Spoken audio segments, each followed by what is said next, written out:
Salut tout le monde! Aujourd'hui je viens vous parler du film Astérix le domaine des dieux, puisque j'ai été le voir fin novembre. Donc ça raconte quoi? Et bah évidemment, comme quasiment tous les Astérix, ça commence toujours pareil. Toute la Gaule est occupée par les Romains, sauf un petit village peuplé d'irréductibles Gaulois qui résistent encore et toujours à l'envahisseur. Donc Jules César trouve une idée qui est plutôt intelligente pour le coup, pour essayer d'envahir le village. Et donc à côté du village gaulois, il construit une résidence pour le peuple romain qui s'appelle le domaine des dieux. Et grâce à ça, il compte séduire tout doucement les Gaulois avec le mode de vie romain.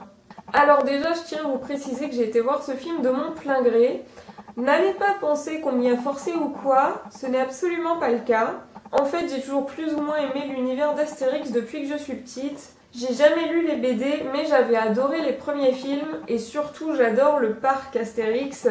Pour parler vite fait des Astérix qui sont sortis avant celui-là, dans les films avec des vrais gens dedans, le premier et le deuxième étaient bien. Le troisième, soyons honnêtes, il était pourrave de chez pourrave. Et le dernier sorti était plutôt sympa. Enfin, en tout cas, il était mieux que le troisième, même si en même temps c'était difficile de faire pire. Mais il n'était pas transcendant non plus. Et le dernier film d'animation sorti était mignon, mais pareil, il était pas foufou. Tout ça pour dire qu'à mes yeux, Astérix le domaine des dieux est un des meilleurs Astérix sortis depuis un bout de temps. Personnellement, je l'ai vu en 2D. D'après ce que j'ai lu sur le net, la 3D est un petit peu inutile. Elle donnerait juste une impression de profondeur, mais elle serait pas vraiment exploitée. Et donc en co-réalisateur, on a Alexandre Astier, le mec de Kaamelott. Honnêtement, j'aime pas Kaamelott, j'ai jamais accroché à ce truc. Mais malgré ça, je savais que Astier a du talent et du coup j'étais contente de voir qu'il avait bossé sur ce film-là.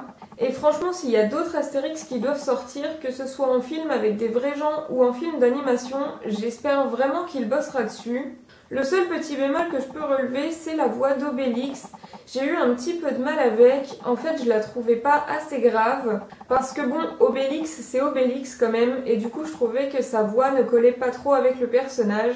Parfois on dirait même qu'il a un accent belge. Alors je sais pas si c'est dans ma tête ou quoi, mais c'est vraiment l'impression que j'ai eue à certains moments. Je pense sincèrement qu'ils auraient dû engager mon frère pour doubler Obélix parce qu'il le fait vraiment trop bien. Pensez-y pour la prochaine fois. Bref, sinon l'animation est super belle. Idéfix est trop mignon, le sanglier est tout choupinou aussi. Et aussi, vous allez trouver ça super con, mais tout le long du film, il y a une poule qui m'a fait rire. À chaque fois, elle apparaît que quelques secondes, on ne sait même pas pourquoi elle est là, mais bizarrement, cette poule m'a fait beaucoup rire. Donc voilà, gros coup de cœur pour la poule. Enfin bref, Astérix le domaine des dieux est un film plutôt drôle. En plus, il est assez court vu qu'il dure moins d'1h30, et donc grâce à ça, on n'a pas de temps mort et on n'a pas le temps de s'ennuyer. C'est joli, c'est bien fait, c'est drôle, il y a de la bonne blague. Donc voilà.